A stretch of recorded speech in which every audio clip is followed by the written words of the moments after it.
Hello. Welcome to the Confidence Cure podcast with Louise. I have the lovely Ellen with me today. She has joined me, and I am so excited for this for you. Ellen, do you want to say hello?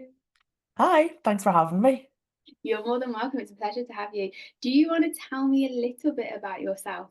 What do you do? Sure. So, as Louise said, I'm Ellen. I'm an online health and wellness coach. I tend to go by health and wellness because it's not just about fat loss or looking a certain way. It's like very much a holistic picture of everything that goes into your life, essentially. And I'm sure we'll get into how I got into that, but it wasn't as plain sailing as like most people do when they get into the fitness industry, where it's like you wake up one day and you're like, yeah, I want to be a coach. It it was quite a turbulent journey to get there, but anyway. And I also compete in weightlifting for my university. I'm currently studying my undergraduate degree in John Moores in sport and exercise science, which is going good. I like it.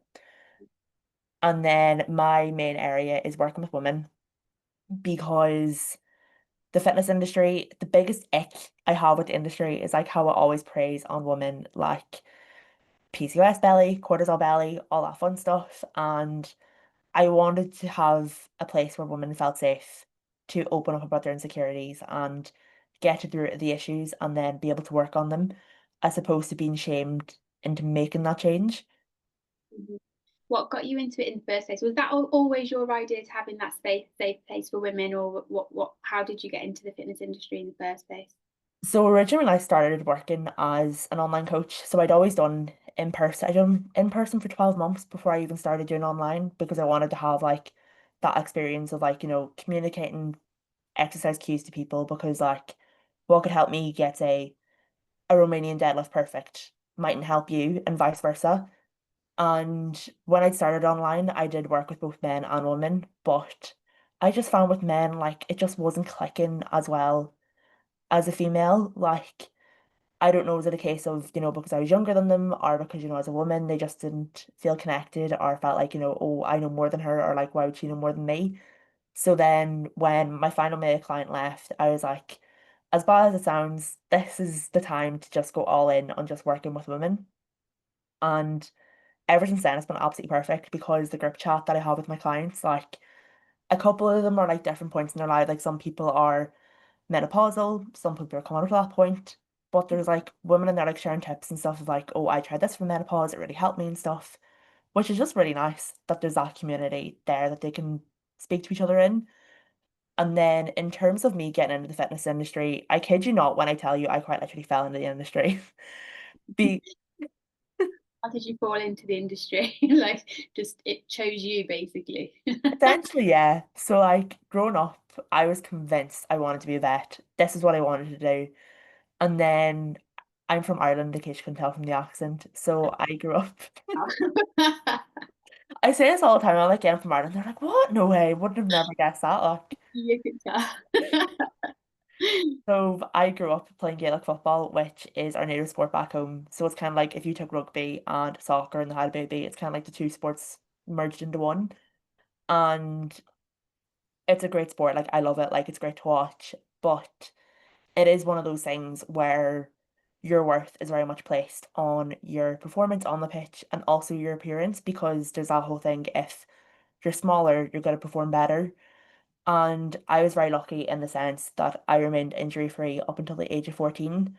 But then all of that good luck caught up with me when I heard every athlete's worst nightmare. I had tore my anterior cruciate ligament, which is the main ligament in the knee that essentially holds it together. And at that point, I was the youngest person in Ireland to have torn my ACL. Don't know if that's changed since then, but that's on my claim to fame. Are you in the World Book of Records for this? I personally think I should be because that was quite traumatic. It is for that age, yeah. Literally. And at that point, like because I was so young, I didn't really know anybody else who had gone through it. Because now nearly every day when you look at Sky Sports, it's nearly an athlete, whether it be a male athlete or female athlete, is tore their ACL. So it's nearly like second nature. But back then, I didn't know what it was. I was like, what the frick's this? And during that point, when you're recovering from injury, it is not the time to jump into a deficit because your body needs that fuel to recover. But I didn't have the know-how when it came to nutrition or recovery. So I was like, you know what, like we'll jump straight into the deficit, we'll eat 1,200 calories a day, we'll train 6 days a week. And if you had a takeaway, you'd burn it off the following day. So I quite literally ran my body into the ground. But I looked lean, I'd lost weight, so I was like, you know what, it's grand, it's all good. And made it back to the pitch. And I was only back 2 months, and then really bad tackle, came down, and I could just hear my knee click. And I was like, right, okay, here we go again. I've torn my cruciate. And then went back to my consultant that had done the original operation, and he's like, no, he was like, it's too high risk. Like your days of football are over. He was like, I can't justify you going back. And at that point, it was one of those things where I was kind of like, what the frick do I do now? Because you spend so much of your time wrapping your identity up in that one thing. And when it's taken away from it, it's kind of like, well, I know my name's Ellen, but like, who am I without that sport to my name? And during that time, I obviously had that little bit of time where I felt really shit about it. I let myself feel all the feelings that come with it. And then I was like, okay, I'm going to educate myself on nutrition because this is probably one of the things that did let me down when it came to that. And I was like, you know what? Like, I was scrolling information on social media and I was like, there's so much of this that just isn't true. Like, it's just nonsense. And then when you become more aware of it, like, you realize just how much of it is targeted at shaming women. So I was like, you know what? Like, I want to see a change in the industry. And you say shaming women, like can you give me an example? So, like, you would see, like, say coaches, mainly male coaches would be like, oh, like, do you want my 8 week challenge to get rid of your mum tum or like get rid of your cortisol belly and all this here. And like it's like when someone has a child, like the fact that they've grown a human in their body is freaking amazing. And then you've all these coaches being like, oh, you need to bounce back. Like, when are you planning to get back in the gym? Like, no, give the woman a break. Like, and I was like, there needs to be a change here somewhere because I know for me it wasn't up until I got injured that I realized there's more to this health crack than just, you know, how you look or your size, what clothes size you are or that number on the scale. And when you see it like minimize that on social media, like feel like marketing, you do like you understand why so many people stay stuck for so long in the same cycles, why they go back to the likes of the Slimming World, the Weight Watchers, the Uni Slim. And I was like, I could sit back and get really annoyed about it, but instead I'm gonna invest and I'm gonna, invest my education, become a PT, and essentially become that change that I want to see. So that is pretty much what I done and how I got to where I am. That's amazing. That's amazing. Something that you've like literally stepped up and you've like, right, I'm going to make that change. You made the decision and you're doing it. What makes you so passionate about it? That you can see the passion in it. Like you've just got this safe space for women. What is that doing for them? Like, how is it like helping them grow and identify who they are? And So I think a lot of coaches, like whenever a client signs up with me, I'll always ask, have you worked with a coach before? And then some people will think, oh, she definitely does, like, so she can get like shit on other coaches. No, it's absolutely not that. It's because different coaches will do things and, maybe it didn't work for that client. And it just means then when they come to me that they don't have to then start back at square one of doing something that they've done before that didn't already work for them. So we'll have that conversation, and something that comes up a lot of the time is they didn't feel comfortable communicating. My laptop's going mad. They didn't feel comfortable communicating with the coach how things were really going. Like, say if they were on their period and maybe they overate, they would have purposely avoid communicating that to the coach because the coach would be like, oh, that's not an excuse. You don't want it bad enough. And for me, like, I'll always take a compassionate approach to my clients where it's very much instead of coming from a place of shame and guilt, that is kind of curiosity. Like, what was the reason behind that? Like, what happened? What did you need in that moment? I have noticed I've had quite a few clients that have come to me very skeptical because they have been with numerous of coaches sometimes, and the confidence that they have in coaches now is literally like it's It's ridiculous. so bad. It's just that, oh, another, like, do you know what I mean? It's not until they actually realize that you are genuinely true and stuff like that they actually like start to believe in you. But first, they have to. It's a very personal journey, isn't it? like very personal. And if they don't have confidence in you, then it's bad. But if they've gone through bad experiences through other coaches, the confidence before they even come to you is already a little bit low. Yeah, and then like as you say, like they're kind of going in with that apprehension and they're not like holding themselves back a little bit because they're like, oh, what if this is gonna be the same thing as like the last time I had a coach? And Yeah, like I'll always say that to people, like I'm not gonna make you do anything you don't want to do. Like if someone says to me, I don't want to do like running, I'm not gonna force them to run because yeah, it might be trendy at the minute because everyone's doing marathons, half marathons, high roxes and stuff. Doesn't mean it's for everybody. Like it's not for me. And no, like that's okay. I always find if you make somebody do something that they don't want to do, it's only going to last so long anyway. They'll end up like quitting. Well, there's it two ways. They'll either end up loving it and they'll be like, "Oh my god, I wish I started sooner," or the Yeah. other way, they'll hate it. So if they give it a go, great. If they leave, then you just have to be like, you just have to. I feel like you have to be like, "That's okay," but I don't like it when people say no, you have to do it, and then they hate it, and then they quit, and then they feel bad, and they're not confident to try something else, and like it's the mindset game of how you navigate it. Massively. And like I'll always have this conversation like with clients and stuff, like when it comes to that conversation about what they've tried before and they've coaches before and it's like you can't have this, you can't have that, or like you can't go out at the weekend, like if you're going out for a meal, you have to take your own food with you.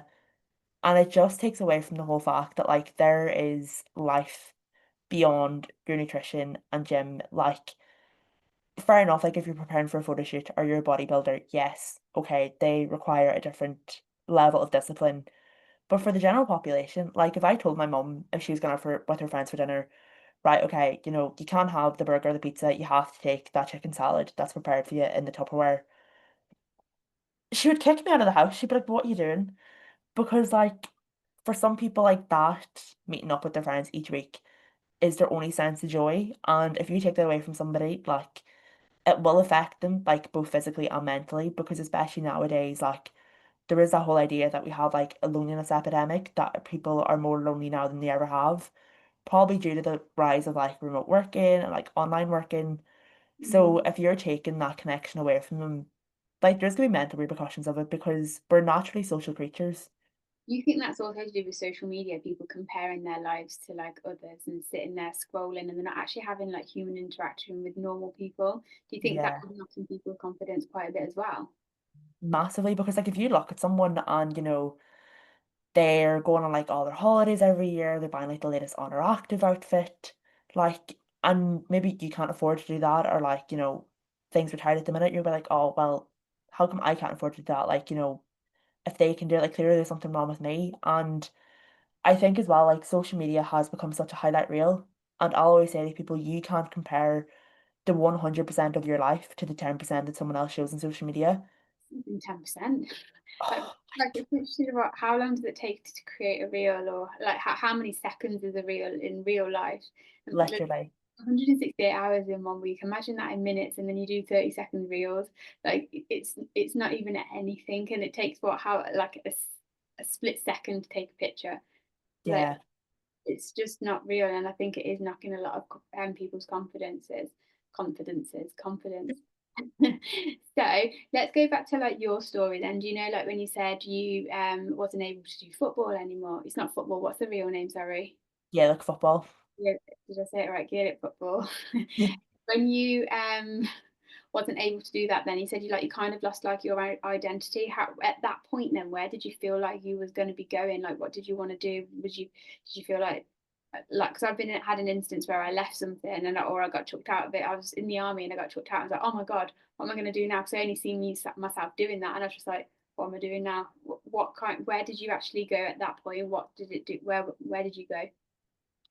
So for me at that point, like I was 16 when that happened. So like it's a big thing for anybody to deal with at any point in their life. But like when you're still a teenager and you're kind of like, as I say, like in your prime or like as you should be. And then all of a sudden you're told, psych, you can't do this anymore. You're kind of like, feck. And for me, like I'm quite a high achiever when it comes to like academics and stuff. Like I like doing well. And I put a lot of pressure on myself. So like that sport was that release from that. So then you're kind of sitting there, you have that extra pressure, and you're like, well, I can't just sit with this on me all the time. And for me, I realized that maybe I was using that sport as a way of hiding like my own problems. Like instead of dealing with different struggles I had, I was like, you know what, we'll go kick a football around, like it'd be grand. But also, yes, it's good to have coping mechanisms, but if it actually just it's productive avoidance essentially. Like you're avoiding dealing with the problem, and obviously because I've avoided it for so long, and then when I couldn't do it anymore, it came back to bite me in the backside because you're dealing with the loss of a huge part of your identity, but then you're dealing with the fact you now have to deal with this other shit that you've been avoiding dealing with. So you've got grievance Like, going on, then you've got burdens. So you like grieving burdens. What was it? literally. What was you actually finding out about yourself? Like, what was you like hiding? Don't mind me asking. No, not at all. So I think for me, like I didn't always have like the most positive time at school because I was quite different. Wasn't like your typical, size 8. I really liked doing well at school, wasn't really that fond of drinking, would far rather, be out playing football than like be in the pub on a Friday night. Yeah. And obviously, like, people do get envious if you're doing well. And I'd done well in school. I wasn't as popular, but like I was friends with most people in my year. And obviously people like to see people struggle. And because I was doing quite well, people that I was friends with were kind of like, she's not really any use to us anymore because she's doing better than us. So we like let her go. So I then, instead of like, actually addressing the fact that, those people are actually, not that they're bad people, they're just not my people. Mhm. I was like, you know what, like, we'll go and play a game of football. Like, if I was being bullied or excluded or like somebody had said something, I would just kick the football and be like, yeah, it's grand. But then when you're still faced with that and your coping mechanism's been taken away, it becomes so heavy. And it wasn't until I realized just how badly it was affecting me until that moment. And I was like, I can't keep doing this because I needed to find productive ways of coping that weren't like food related or like alcohol related because it's not productive. So I did end up going, I probably should have done it sooner to be fair.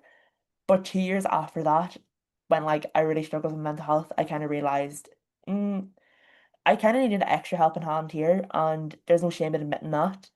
Yeah. So I did get counseling, and it kind of made me realize that like a lot of the stuff that we hold on to is stuff that maybe has been said when we were growing up. Like it could be like from when you're 4, but like there's still a part of you that holds on to that, and you Yeah. start to believe it. So it was a lot of work, kind of unpacking that and working through it and realizing that's not actually true. But I suppose like coming back to your question to begin with, like when I was 16, it was kind of realizing that, okay, I'm my name's Ellen, like yes, I played football, but it's not the entirety of my human being. It's like when people say I'm fat. No, you aren't fat. You're a person who has body fat. Not It's your idea. like, yeah, like you're trying to detach from that like feeling. Yeah. So for me, it was like finding all these other things like I also do. Like, I'm a daughter, I'm a cousin, I'm a sister, and then finding joy in like the little things in life. So it could be like, chatting to your friends at school or like going for coffee or whatever. And then also for me, a big thing was actually experiment with ways that I could move my body that wouldn't like flare up my knee. So for me, a big thing was lifting weights. Like I just love the feeling of proving to yourself that you can do that. And when you do it over time, like you get better at it, you get stronger, which kind of goes against the whole thing, weights makes you bulky that we're told growing up. So it's kind of like, I'm defying society here. Yeah. No, you've done an amazing job. So when the kids were like, she's doing better than us, and should they let you go? What did that do to you, like mentally? Did it make you turn inwards and is there something wrong with me, or did you know what was going on? So at the time, I thought it was a me issue. I was like, well, clearly I'm not good enough, or like, I'm weird, or there's something wrong with me, because there's always that feeling like I don't fit in, like you nearly don't belong. It's like you feel like the black sheep of the pack are like the odd one out. And it wasn't then until I said it's someone and they're like, because for me, looking back, I'm like, I, if I was my friend, I wouldn't be jealous of me. Like, I was just somebody trying to do well at school and playing football. Like, it wasn't really that deep. Yeah. Like, it wasn't like I was out driving around like a Lamborghini and like had a mansion or anything. But Like, even if you not did, why wouldn't people be happy for you? Uh, literally. Live it. And like I think for me growing up, I was quite naive in the sense that I would always try and find like the good in people. Like I'd never like saying like, oh, they're a bad person or they're mean. Like it's kind of like they're innocent until they're proven guilty, that kind of thing. And I remember there was one day I came home from school and like when you hang out with these people and they're meant to be your friends and then all of a sudden they're not. I just remember coming home and like, as you can tell, I talk a lot and when I'm quiet, you know there's something wrong. I was sitting in my auntie's house and she looked at me, she was like, what's the matter? And I was like, none. And she was like, no, you're not speaking, like there's something wrong. And then I told her the crack and she was like, there's nothing wrong with you, it's just the fact that like you're doing well and they can't stand to see the fact that you're doing well. And I Yeah. was like, no, but like you're meant to be my friends, like why would they do that? And she was like, no, like some people are like that. Like if you're above them all of a sudden, they don't want to know because you're not on the same level, like they feel intimidated by you. And I think for me, like it is true kind of looking back, like even last year and first year, like I had an incident with a girl that thought I was friends with in uni, and I don't drink. Like I gave up drinking like nearly 3 years ago, and that's not the norm for being at uni. Like it kind of goes against the typical uni student lifestyle. And one of the girls was like, "Oh, like you work too hard. Like I don't want to be friends with you." And I said it to my friend, and she said, no, she's intimidated by you because you're doing the things she wants to do, but she's not doing them. Yeah, exactly that. I always say if someone's not liking something that you're doing or anything like that, or you're not getting a response that you want and they're making you feel like you're not that person, it's because you're just holding up a mirror. You've got something in you that they want in themselves. You say you're just reflecting what they're not doing. If you're working hard, you're getting the grades, you're doing well in sports, you're just showing. So they're basically jealous that you've got what they want. But rather than just turning it, they're not turning inwards and just looking, okay, why am I jealous about that? Do you know, like Yeah. people see I don't know, dream bodies, like, oh, I really want that body. It's all right for her. She gets all the guys because she looks like that. Rather than working on themselves and be like, I don't like her because of that. They get jealous or something like that. They're like, what? Nobody asks themselves, why am I jealous? Like, what do I see in her that I don't see in myself? So, is that kind of how you look at it now, or is it? Yeah, like even if somebody says anything like online, like I'm quite lucky, I don't get any hate, but then you see people like commenting stuff on Instagram being like, oh, you look better before you had kids, or like you don't look bad for somebody who had kids or whatever. And I just sit there and I'm like, clearly they have their own stuff going on. There's something that they don't like about themselves and they're taking out on that person because they either can't have that or they aren't where they want to be. Yeah, But exactly. like always like they're projecting like their stuff onto you. Like there's stuff clear they haven't dealt with that, has just come to the surface. But then like there is times when you're in the moment you're like, why have they said that? But then you kind of have to remember, like, if someone's being mean, okay, maybe they're going through something right now. And you kind of have to just give them like the benefit of the doubt, which is easier said than done sometimes. So you've not always been this level headed though. So if you had to tell your past self like what was going on and like tips and stuff, what would you say? I think the biggest thing for me is like realizing that like I think growing up like we're always told like you have to be friends with everyone, like you have to be nice to everyone. And like yeah, you absolutely do because you don't know what somebody's going through behind closed doors. Yeah. But it's also understanding that like not everyone's gonna be for you. Like sometimes somebody will come into your life and you could be friends for a while and maybe, as you grow and develop, like you realize these are two different people and you end up going separate directions and that's fine. Like it's not doesn't mean either of you aren't good enough or there's something wrong with you. It's a part of life. It's like seasons, like they come and go, and some people will be there through with you for through thick and thin, others won't. And that's okay. Like it's the people who like make you feel good and you don't come away from that interaction doubting yourself or feeling less than are the ones that matter. And I think for me, like this year at uni really opened my eyes to that because my friend group, like there's no competition, like everyone just wants the best for each other, everyone wants to support each other. And I think when you've had a lot of friendships growing up where it's always been about comparison, competition, and then all of a sudden you have that and you're like, crap, like this is actually what I've been missing all these years. And I think if you have a friendship where like you're constantly coming away from that interaction feeling like you're doubting yourself, you're like, have I done something wrong? Like, do they not like me? No, like chances are you probably haven't. It's just these are two different people and who are on different wavelengths, different journeys, and that's fine. All you can do is you. Yeah. because as we said off air, like being authentic and sticking to yourself is what will attract the people who are meant for you in the long run. Yeah, exactly that. Like, how do you see as one person leaves, and this sounds really bad, but as one person does leave, it makes room for the ones that do actually like match your frequency. So if someone's leaving, it's because they're pulling you down, and Yeah. someone's coming in that matches your frequency, and you're just going to elevate together.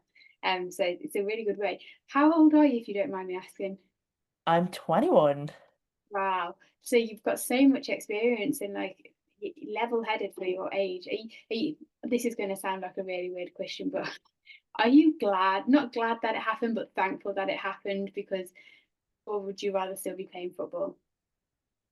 It's like one of those things where like you look at it and you're like, you know what, I'd love to still be able to play, but then you kind of look at like all kind of the experiences that that journey has given me. Like, I don't think if that had have happened, I probably would have ended up in the path that I'm on at some point, Yeah. but it probably wouldn't have happened at as early as it did, or I probably wouldn't have the same passion as I do because I've seen firsthand the damage that the industry can have. I've been there, I know what it's like, and I know what change I want to see and what change I want to drive. And even in terms of like my own like studies at uni and stuff, like my end goal at the end of this comes from like my own experience is that 6% of studies in sport and exercise science are done on men. No, sorry, on women. The rest of them are done on men because obviously as women, we have menstrual cycles, there's contraceptives and stuff. It becomes too complicated because there's too many factors to consider. So they're Yeah. like, we'll just study it on men and then we'll just adapt it to make them like small men and it'll fit females. Fine. And something I've always wondered is if the rehab guidelines for, say, the likes of ACL injuries, whether they are actually up to scratch when it comes to rehab in a female body. Because as women, you know, we've wider hips, our hamstrings are naturally weaker, we've a bigger angle between the knee and the hip, which is our Q angle. So it's like, do the rehab guidelines take that into consideration? I don't think so, which is something I kind of That's want to explore.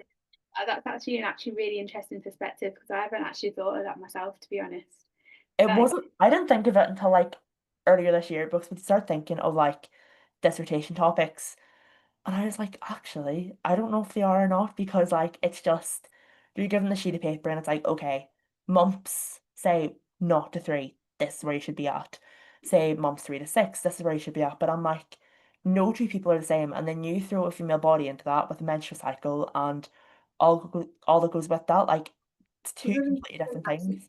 with absolutely everything, recovery, everything is different with women and men. Like absolutely, from head to toe, we are completely different. So yeah, you would think that there was some sort of like differences, but yeah, that would actually be really interesting. If there isn't, you should really start. Look, you should. You found. I'm gonna change the industry. I'll be like, hi. You need to claim it, and you need to let me know. So, so like within your coaching, then how do you actually like? So how do you like implement the confidence out, and like how do you like let your clients know and like your socials know like how to find themselves, how to like feel better within themselves, and how do you do it personally? So for me as a coach, like if you go on my Instagram, it's probably different to like a lot of the coaches that are on social media. Like a lot of them are like flooded with, you know, before and after photos. Like this is my client Mary who came to me 12 weeks ago. This is her now. This is how much weight she lost. And I don't do any of that because when it comes to life, like our bodies are going to change. Like it will change with the seasons, depending on where you're at in life, like your circumstances and stuff. And that's completely fine. And like yes, it's okay to want body composition goals, to lose a bit of fat and stuff. But if you're tying your worth to what your body looks like, you're never going to truly be confident because if your body changes, then all of a sudden you kind of lose that identity. You're like, oh, well, I'm not lean as I was back then. So, like, who am I now? Yeah. And then you're always kind of crippled with the self-doubt, trying to find yourself. So, I'll always encourage the people that I work with, like, yes, we can have one goal, but ultimately, we want to think about how you feel. Like, how does, say, Sally want to feel 3 months from now? Like, what would success look like to her? So for her, it could be like, you know, having more energy to run after her kids, or it could be, you know, being able to get up the stairs without being out of breath, or, you know, going dancing at the weekend and be able to dance a little bit longer in the nightclub because she isn't out of breath or her calves aren't hurting her as much.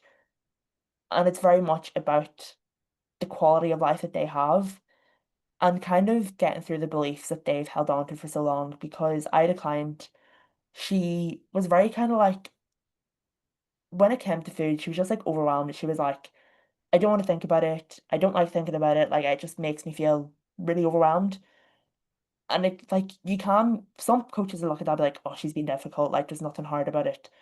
But when you strip it all back and you look at her background and stuff, like she'd been through Slimming World, Weight Watchers, Uni Slim, and obviously it places a numerical value on food.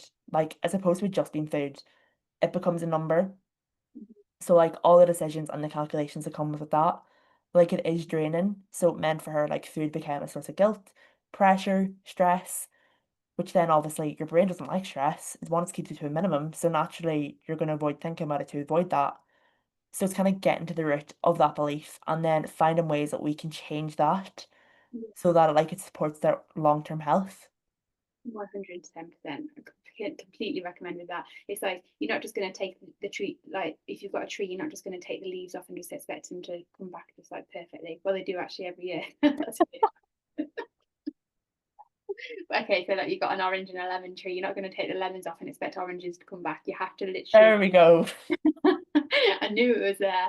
You have to literally take the tree out, take the roots out, and put a new one in. So basically, that's what you're doing with like mindset, isn't it? Like you go into the roots of it and you're literally replanting them. But no, it's really good. Like, what are your plans next? Like, you've said quite a few times you never really used to fit in at school. You're like the black sheep. You're different on social media. Like, what gives you the confidence in yourself to just do that and not doubt yourself and just literally just be out there? I think for me, it's kind of like growing up. Probably a lot of women feel the same. Like they're looking on social media, they're like, I don't really see anyone who kind of looks like my body type. And you're kind of like thinking when you're looking at that, like, it's like, oh, well, there's something wrong with me. Like, if I'm not matching up to that. Yeah, No, like, it's just the societal expectations of what you should look like are really unrealistic. So for me, my main aim is to basically be the person that I wish I had on social media when I was growing up, yeah, because I'm very much of the belief, like, yes, we know that if you have a healthy body weight and you're lean, like, you're less likely to develop chronic diseases and stuff when you're older, but also equally, you can't really equate weight with health. So it's like really trying to get people to realize that, because the minute you start thinking, okay, if I'm smaller, I'll be healthier, then you could potentially be losing other things as a result of trying to achieve that idea of health. So for me, I want to continue, grow my coaching. Like I only do one-to-one coaching at the minute. In the future, that may have like a group coaching model, because with the work that I do with my clients, like I'll only work with a certain amount of women at any given time. Like I'm not one of these people, yeah, like, I'll take 60 people in the door and then just chuck you in a group and chat to you once a week. That's it, end of. Like, I'm very much hands-on. Like, each of my clients has as much access to me as they need across the week. yeah, And because, like, say if something happens, like, midweek and one of the girls messages being like, oh, like, do you fancy going for some food and wine tonight? That will send some people into a tizzy because, originally you're told you can't have meals out during the week. yeah. Like helping them to work through that. So if I was to have 60 people doing that, like I'd be frazzled. Like instead of getting the best, me and my clients would have like, quite literally the bare bones of me. So for me, continue to push that. And then when I'm finished my degree now, which will be July next year, hopefully go on and do a master's in biomechanics to explore what I spoke about earlier in terms of the ACL rehab in comparison to males and females. Okay, that's amazing. Like you're doing really, really well. What would you give anybody that's just like listening to this now, if they are really struggling with their like the self doubt or the confidence, or they just want to start, whether that's in like a career, weight loss journey? What would you, how would you tell them to start? So a quote that I always really like, I don't know where I came from or whether I come up with it, I don't know. But it's like it's better to be left with an oh well than a what if. So essentially, like say you're 80 years old and I don't know, you're in a nursing home, you want to be able to look back and say, you know what, it mightn't have worked out, but at least I tried. So it's kind of like that's your oh well, as opposed to be sitting there thinking about, oh, like I didn't do that thing. I wonder what would have happened if I did that thing. Like you're kind of left with that sense of regret. And 90% of the time when people start doing something, like the only regret they have is that they didn't start doing it sooner.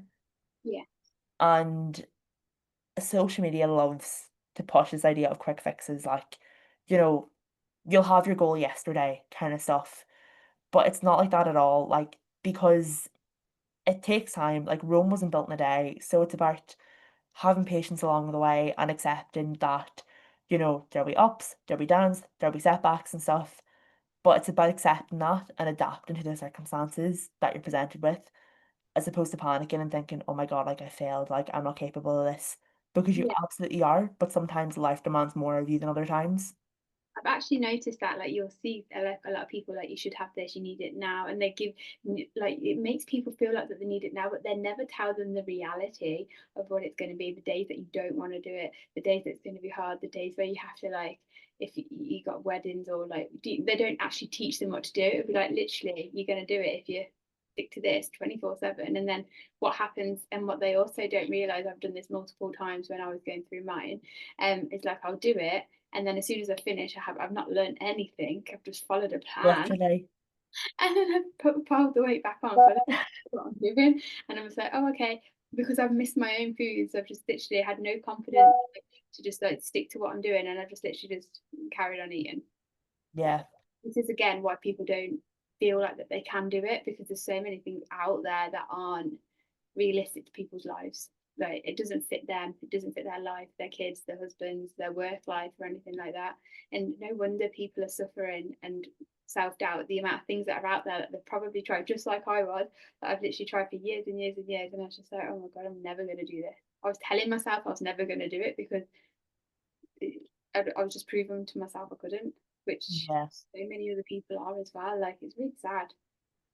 I think as well, because that's the thing too, like a lot of coaches won't admit it, but they want to see you stuck because that's ultimately what makes them money.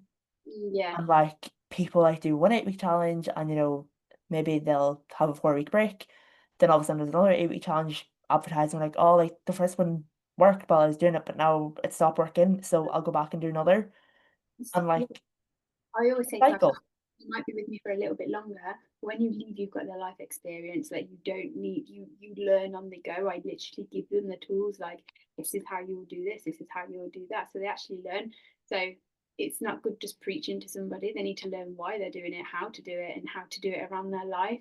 And that gives them the confidence. Actually, I'm actually handling this okay. And they learn about, like, why were they struggling in the first place, rather than, and you'll hear a lot of people like, I can't commit to this right now. And I'm just like, you're not committing to anything. You're just navigating through your life in a healthier way. Like, Yeah. your life doesn't have to change for you to be healthy. We change with your life.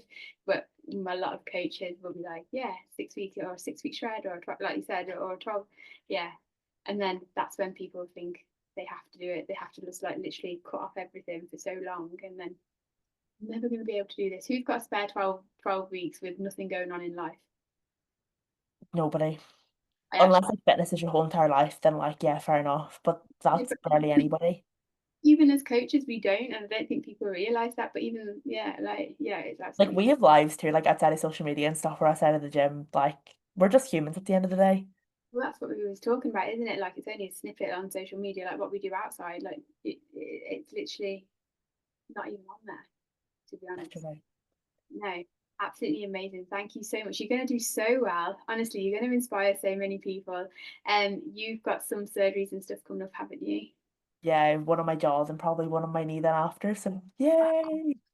So what's for you then? So this will be your half, like, in your holidays if you own it, and then you'll be having your surgeries, and then you can relax a little bit and Yeah, recover. then back to uni then.